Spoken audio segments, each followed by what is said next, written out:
All right, everyone. This is the end of the compositing pipeline. We have the footage that we shot with a live action camera. It has been truncated and saved as an Apple ProRes 422 for good color space. And we also have the shot that we rendered in Unreal that conforms to the same setup as this live action camera. So I'm going to drag this down into the timeline. This will immediately set up a composition for us right over there. And then we'll take our background shot and put it here. First thing to do is we'll make a garbage mat that cuts out all of the stuff beyond the green screen by taking the pen tool. Oftentimes when I do this, I like to set this up so it's I see the whole frame over the whole frame.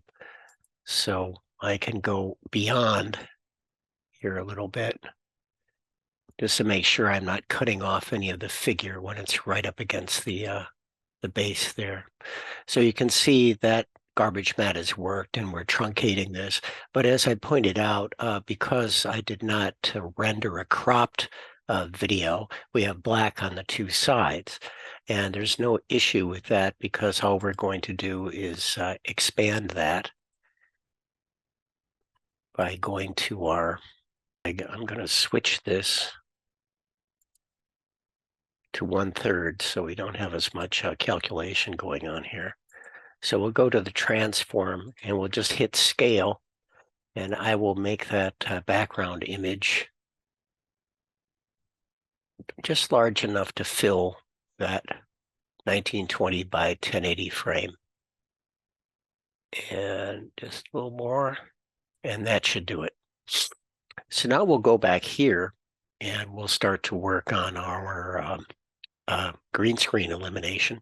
So I'll go to the effect and I'll go to keying and key light 1.2.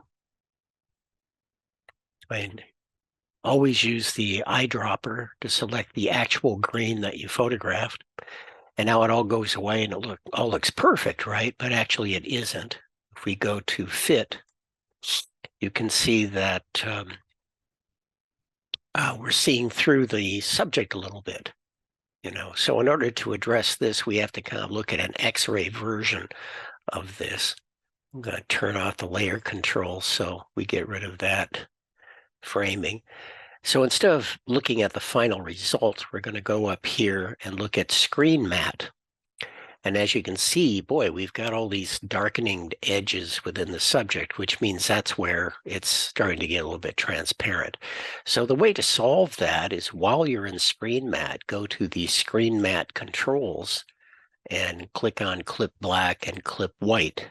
You start with a clip white and just slowly go to the left until you see that white go away. And you just want to get it barely there because you want to preserve all of that fine detail in the hair here, you see. So this looks pretty good to me. But you see, by doing that, we also have introduced a lot of gray areas in the black. And we'll do the same thing for the black to make sure that that background is absolutely black. Bit easier to do. So there you go. And now when we go to the final result, we've got our mask. That has a few issues here. Here I've got a little bit of a matte line I see, and we could refine that a little bit more.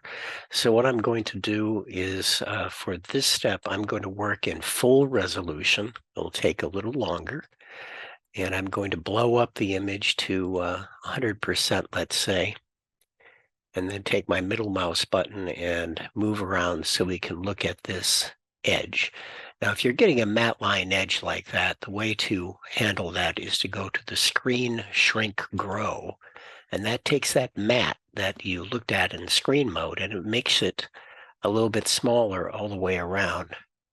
So you see as I do that, I'm just inching it down and then it happily goes away. So that's the way we handle matte lines. And if you want, you can also make the screen a little bit softer. Let's try that just ever so slightly. I usually don't like to do that, but for the hair, it's sometimes helpful. Seeing a little bit of a matte line thing there in the hair. So let me see if I can. I want to go the other way. Yeah, it's a little bit better. I'm looking up here, you see. And so this one will be a little bit of a compromise between this hair and that line. I think that could be just kind of a natural dropout because I didn't have a lot of light hitting my face there. So I'm not going to worry about that. We'll go back to fit.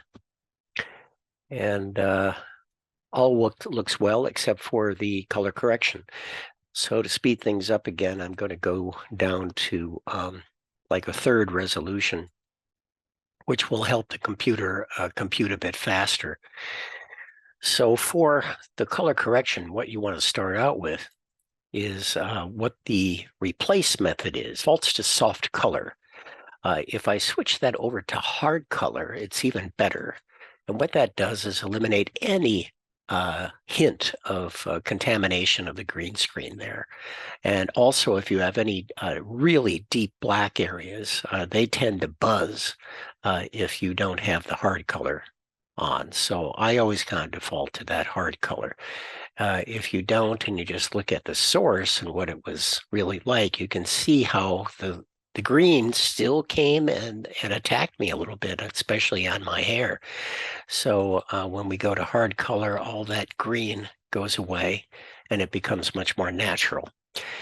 So for the foreground color correction, this particular tool, Key Light, is so excellent up above here. But if I enable color correction, I tend not to do the color balancing down here because it uses this very clumsy tool that is so, it's like trying to color correct with a hammer, so I don't find that to be very effective.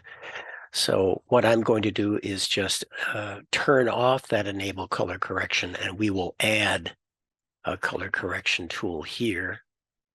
And the one I like to use is the color balance tool.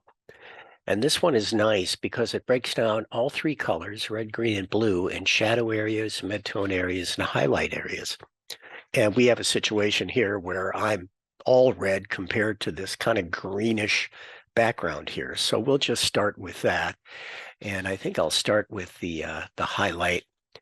Let me open up all of the red balance tools, and I'll try to match them. So I'm going to take my hair down so it becomes a little bit more neutral. And I'll put the other tools down by the same amount.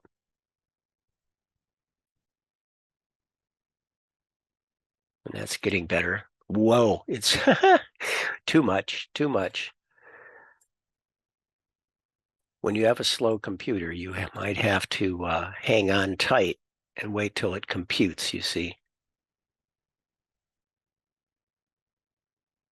So I'll move this over to even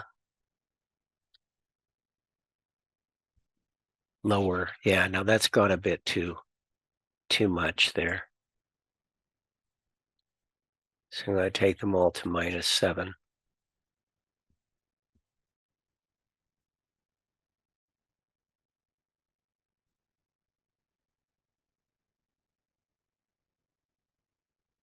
All right, so now let's see how. I think this is getting a little bit more responsive for us. Yeah, because I'm beginning to see how it's showing up. So now we're there, but now we're getting a little bit on the green side. So I'm going to lift up the blue a little bit to counterbalance that that look. And you see we're getting closer to the expected appearance there. So now my hair, I'm beginning to live in the same place. So what I'm going to do now is go back to the key light, enable its color correction, but in this case, I'm only going to use the saturation, the brightness, and the contrast. So I might leave the saturation alone, but I'm going to raise the brightness ever so slightly. And when you do that, you need to come back with the contrast a little bit. I have still a lot more red in there, so I'm just going to desaturate myself ever so slightly to bring it in. So now it's starting to live in the same world. So with that being done, one of the first things people say is like, well, that's great, but I mean, it's a locked off shot, you've done all this stuff, and it's not really, because we can make this shot move. So let's see how we can do that. So in order to complete this first, what I am going to do is, as you recall, when we did the simulation of setting the camera at f5.6 and focusing on the foreground, we had a background that was slightly out of focus. So we're going to add to the background a blur, and we'll have it a camera lens blur just to be consistent. And when that comes up, all we need to do is change the blur radius ever so slightly. Mark.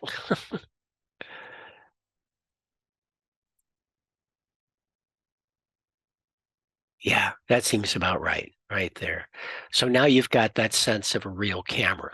So now let's talk about what if we want to like do a slight push in and make it look like a dolly move? Well, very simple. We go to our camera, we our foreground here, and we'll choose transform. And on the position, well, on the scale actually, because we're going to fake it. We're going to hit the stopwatch and make ourselves a keyframe on frame 0 so that the size of this figure will be at 100% scale. Then we'll go back, and since we're on the same frame, we'll open up the transform of the scale of the background, and we'll have it be right there. Now we'll move forward about, let's do it about 3 seconds here. That's about right. And now we will change the scale of the foreground to be here. And on the background, we'll barely change the scale, just a little bit. And then both of them will have keyframes. And with the background, not only will we change the scale, but let's make it a little blurrier. Hit the stopwatch, go to the end, and then we'll make the blur. Let's turn it into like a 5. We'll nearly double it. But by doing that, you see, we're able to get this push in. And it's a pretty damn good simulation of a dolly move because the foreground's getting larger faster than the background, and the background is getting softer, as it would if you're keeping track of the foreground area. So you get a lot of flexibility doing it this way. And so that's about it for the basic tool set for doing 90% of the shots in the little movie. I'll see you next time.